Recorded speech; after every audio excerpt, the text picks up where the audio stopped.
주민등록법 공부하기 시작해 보겠습니다. 오늘은 평소와 다르게요. 신고서를 뽀개지 않고 다른 내용을 좀 준비해 봤습니다. 어떤 내용이냐면요.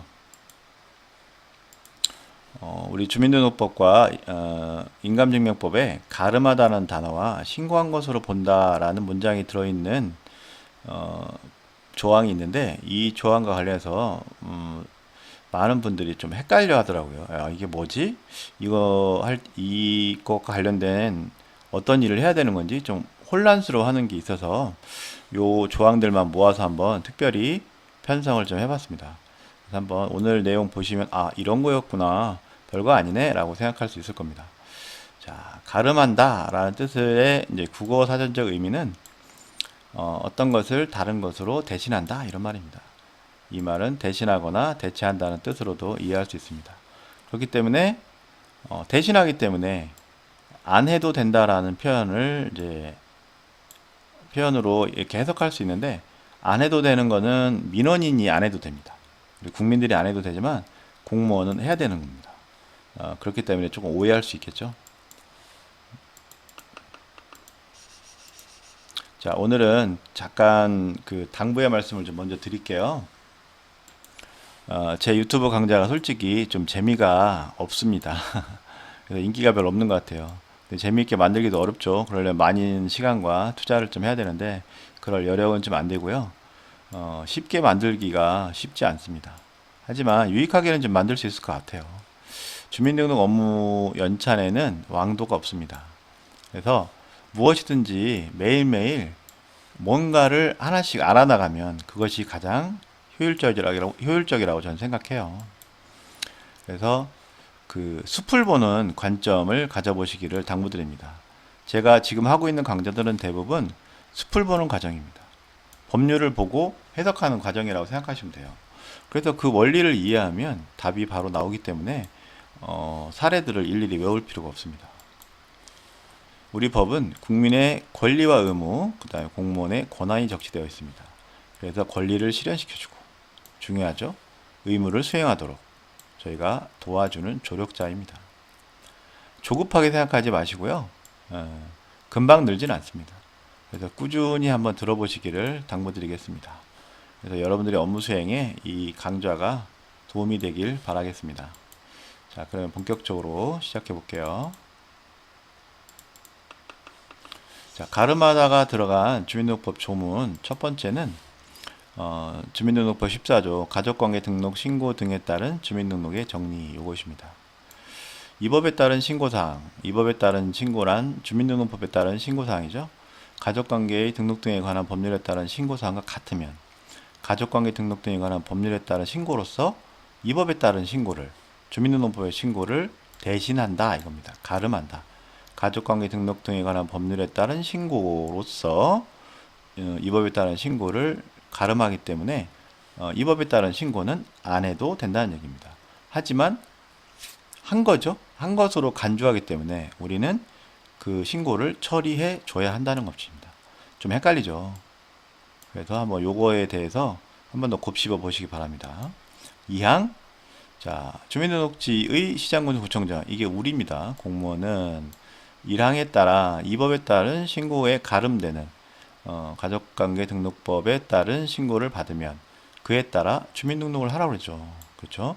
등록사항을 말소하여야 한다. 신고는 안 했지만, 대신했지만 이렇게 우리가 주민등록을 하거나 말소하여야 한다는 의미입니다. 10호 서식을 낸 거와 진배였고 9호 서식, 정정말소 거주운명 신고서를 냈다고 봐야 하는 것입니다. 1항에 따라 가족관계 등록 등에 관한 법률에 따른 신고로서 이 법에 따른 신고에 가름된 사항은 대통령령으로 정해줍니다. 그래서 021조에 보면 14조 사항에 따라 가족관계 등록법에 따른 신고로서 가름되는 신고사항은 다음 각호와 같다. 첫 번째, 우리가 많이 하죠. 출생신고, 그 다음에 사망 또는 실종, 등록기준지의 변경, 그 다음에 성명, 생년월일 또는 성별의 변경, 다 11호 통보가 오면 하는 것이죠. 특히 출생신고를 하면서 우리가 주민등록 신고서 안 받잖아요. 그 다음에 사망신고 하면서 우리가 구호, 말소, 정정, 거주불명 신고서 안 받잖아요. 안 받아도 출생으로 주민등록 해줘야 되고 사망으로 말소 처리를 해줘야 되는 것입니다. 이 법의 근거에서 하는 겁니다. 우리가 하고 있는 모든 신고 행위에 대한 처리는 모두 이렇게 법률적인 근거가 있습니다. 가족관계등록법 21조 이거는 출생 사망의 동경유신고 우리 동사무소에서 출생신고와 사망신고를 받는 근거 법률입니다. 시에 있어서 출생 사망의 신고는 그 신고의 장소가 신고사건 본인의 주민등록지 또는 주민등록을 할 지역 출생하는 주민등록지가 아니라 주민등록을 할 지역이 되겠죠. 같은 경우에는 신고사건 본인의 주민등록지 또는 주민등록을 할 지역을 관할하는 동을 거쳐 할 수 있다. 그래서 동사무소에서는 출생신고, 사망신고를 받아서 서류를 사본만 보관하고 원본을 이제 가족관계등록관서로 보내주는 게 이 이유 때문에 그렇습니다. 간단하게 몇 가지 설명드릴게요. 출생신고를 하면 주민등록 신고를 하지 않는 이유가 실제로는 하는 거죠. 근데 신고서를 제출하지 않는 이유가 여기에 있습니다. 자, 이 법에 따른 신고란 조문에 있는 이 표현은 주민등록 신고 또는 사망 말소 신고가 됩니다. 만약 가족관계등록관서에서 출생신고를 하면 세대주가 살고 있는 거주지 동사무소에 오지 않더라도 담당 공무원이 주민등록 신고 처리를 하고 주민등록번호를 부여해 줘야 하는 이유가 여기에 있습니다. 그러니까 이제 동사무소나 아니면 읍면사무소에서 거주지에서 출생신고를 하지 않고 호적관서에서 옛날 말로 호적관서고 지금은 가족관계등록관서죠. 거기서 출생신고를 하고 나서 거주지로 그 11호 통보를 보내주게 되면 그 11호 통보에 근거해서 주민등록하면 된다는 얘기입니다. 자, 이런 내용도 한번 알아두시고요. 해외 출생아의 경우에는 출생신고 의무가 발생해서 제외공간에 한 달 이내에 출생신고하지만 주민등록신고를 하지 않습니다. 그래서 이 경우에 출생신고는 주민등록신고를 대신해주지 못해요. 그래서 출생아가 한국에 들어오면 그때 주민등록신고 의무가 발생해서 출생신고를 하면서 대신하지 않고 주민등록신고를 별도로 해줘야 되는 케이스입니다. 이렇게 이해하면 혼돈되지 않죠? 자, 가름하다가 들어간 주민등록법 조문 두 번째 국외이주 신고 등에 여기도 가름하다는 단어가 들어가 있습니다. 그 다음에 18조 본인의 신고 19조 위임에 따른 신고 얘도 다 가름이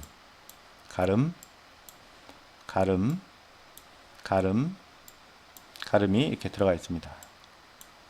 자, 요 그 18조 19조의 가름은 크게 어렵지 않습니다.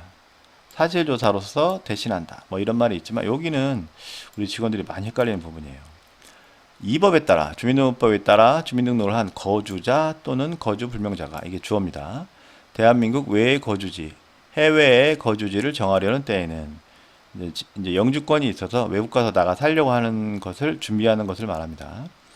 그의 현 거주지를 관할한 신양군수구청장에게 미리 신고하여야 한다. 출국 전에 신고해야 한다는 얘기입니다. 이 경우 해외이주법 6조에 따른 해외이주 신고로 전단의 신고, 국외이주 신고를 대신할 수 있다. 해외이주 신고하게 되면 국외이주 신고를 한 거나 진배 없다. 해외이주 신고를 하게 되면 국외이주 신고를 안 해도 된다. 이런 말입니다. 해외이주 신고를 했기 때문에 국외이주 신고서를 제출하지는 않았지만 제출한 거와 같기 때문에 이거는 담당 공무원이 처리를 해야 된다는 뜻입니다. 안 해도 되니까 안 내도 되는구나 이게 아닙니다. 그래서 전단의 신고는 국외이주 신고가 되고 후단의 신고는 해외이주 신고가 돼요. 그래서 조금 설명드리면 국외이주 신고를 하고 나서 해외이주 신고를 해야 됩니다. 그러고 나서 출국을 해야 되거든요. 근데 국외이주 신고를 안 하고 해외이주 신고만 했는 거예요. 그러면 우리는 해외이주 신고를 했기 때문에 국외이주 신고를 했다라고 보고 국외이주 신고자라고 입력을 해주고 주민등록표에 국외이주 신고자라고 써줘야 되는 겁니다. 아직 출국 전이죠. 그래서 해외이주 신고 통보가 오면 공무원이 직접 국외이주 신고 처리해 줘야 된다는 말이고 이 말은 전산에 입력한다는 말입니다. 전산에 입력해야 국외이주 신고자로 전산에 입력이 돼 있어야 법무부로 자료가 넘어가고 법무부에서 다시 이 사람이 출국하면 우리에게 통보를 해주고 그 통보를 받아서 우리는 국외이주 출국자 또는 재외국민 출국자로 구분 등록해 주는 겁니다. 자, 19조 2항은 자, 10조의 2 제1항 재외국민 따라 신고한 재외국민이 주어 재외국민이 30일 이상 앞에는 거주자 또는 거주불명자잖아요. 여기서는 재외국민이에요. 이미 이제 재외국민으로 구분 등록된 사람이 국외에 30일 이상 거주할 목적으로 출국하려는 때에는 그의 현 거주지를 관할하는 시장군수구청장에게 미리 신고해야 된다. 마찬가지로 출국 전에. 근데 이걸 안 하고 출국했어요. 재외국민 출국 신고를 안 하고 출국했을 경우에는 재외국민 등록법 2조에 따라 다른 등록을 하게 되면 전단의 신고를 했다고 보는 겁니다. 전단의 신고를 대신할 수 있다라는 얘기입니다. 그래서 출국 신고 안 하고 나간 재외국민 거주자가 재외공관에 등록하게 되면 출국 신고한 것으로 간주하겠다 이겁니다.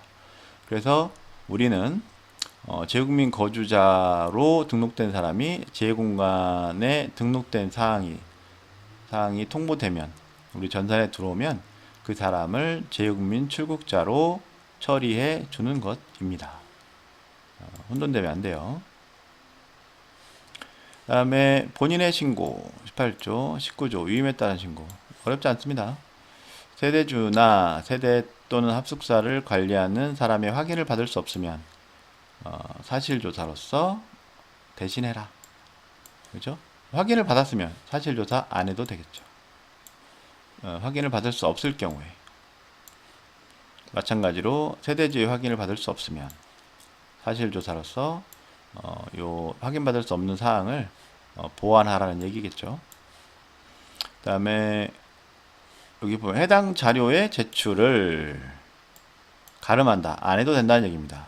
뭘 하게 되면 행정정보 공동 이용을 통한 출입국에 관한 사실증명 자료의 확인에 동의하는 경우. 그래서 행정정보 공동 이용 동의를 하게 되면 해당 자료 제출을 안 해도 된다는 얘기입니다. 어렵지 않죠? 자, 신고한 것으로 본다가 들어간 인감증명법 시행령 조문. 이거 중요합니다. 04조의 2 증명청의 변경. 자, 법 3조 5항. 법 3조 5항이 뭐냐면요. 법 3조 5항 제1항에 따라 인감을 신고한 사람이 주민등록법 19조 1항 아까 금방 공부했죠. 국외이주 신고자 전단에 따른 국외이주 신고를 하는 등 대통령령으로 정하는 경우요. 주소 또는 행정상 관리 주소를 관할하는 증명청에 그 인감을 신고한 것으로 본다. 자, 증명청에 그 인감을 신고한 것으로 보는 거예요. 이 사람이 직접 신고 행위를 한 게 아닙니다. 우리가 신고한 것으로 인정해주고 간주해주는 겁니다.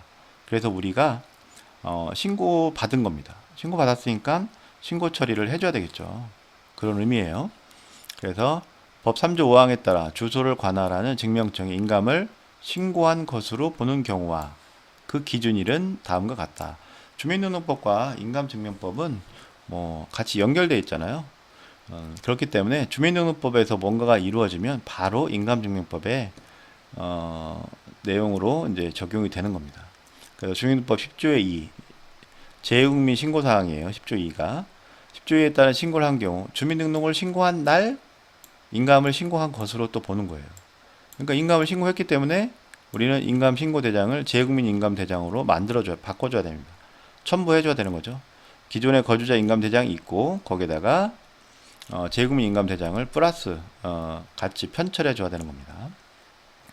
재외국민이 영주 귀국하여 주민등록법 시행령 32조의 2에 따라 주민등록을 신고하면 이 사람은 거주자가 되죠.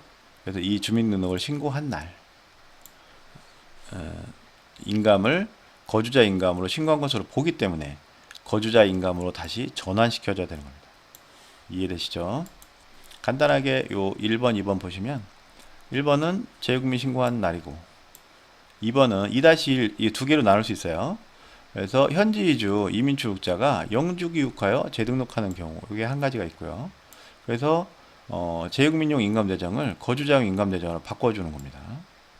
바꿔주는 게 아니라 이제 재외국민용 인감대장에다가 다시 플러스 해주는 거죠. 거주자 인감대장을 마찬가지로 재외국민 거주자가 영주기 육하여 거주자로 정정신고하는 경우도 있습니다. 이 경우도 재외국민 인감대장에서 거주자 인감대장으로 이제 다시 편철해 주는 겁니다. 합철해 주는 거죠. 법 3조 5항에 따라 행정상 관리주소를 관할하는 증명청에 인감을 신고한 것으로 보는 경우와 그 기준은 다음과 같다. 자, 주민등록 19조 1항. 자, 국외이주 신고를 하고 출국하는 경우에 출국일의 다음 날 거주자 인감에서 재외국민 인감으로 신고를 한 겁니다. 그 사람이 저는 재외국민이에요. 그래서 재외국민으로 인감을 신고하겠습니다. 라고 그렇게 보는 것이죠. 신고한 것으로 간주해야 되니까. 그래서 거주자 인감에다가 재외국민 인감 대장을 하나 더 만들어서 첨부해 줘야 됩니다. 출국 신고를 하고 출국한 경우, 재외국민이 19조 2항에 따라 출국한 경우에는 이때는 이미 재외국민 인감대장이 만들어져 있는 상태잖아요. 그 재외국민 인감대장에다가 행정상 관리주소를 한 번 더 써주는 겁니다. 그래서 행정상 관리주소로 전환되므로 인감대장에 행정상 관리주소를 기록해야 한다 이 말입니다. 그 다음에 3호는 해외이주법 4조 3호에 따른 현지이주를 한 경우에 현지주소 통보일을 통보이소 접수일이 바로 재외국민 출국자가 되는 거죠. 그래서 재외국민 출국자가 되기 때문에 마찬가지로 그 재외국민 인감대장을 만들어야 됩니다. 거주자에서 재외국민 출국자로 전환해 주면서 재외국민용 인감대장을 새로 만들어 주어야 한다 이 말입니다. 그래서 신고한 것으로 보고하기 때문에 우리가 신고한 것으로 보는 게 뭐지? 이렇게 고민하면서 업무를 자꾸 빠뜨리는 경우가 있습니다. 그래서 재외국민용 인감으로 안 만들어 놔가지고 재외국민용 인감을 발급할 때 되게 혼란스러울 때가 있는데 바로 이 업무를 안 해줘서 그렇습니다. 그렇기 때문에 이 업무를 빠뜨리지 말고 꼭 그 재외국민용 인감대장 만드는 거 다시 거주자로 전환해 주는 거 이걸 알아두시길 바라겠습니다. 오늘은 여기까지고요. 다음에는 요 행정상 관리주소가 들어간 법조문을 한번 제가 정리해서 말씀해 드려보겠습니다. 구독과 좋아요도 부탁드리겠습니다. 이상 마치겠습니다.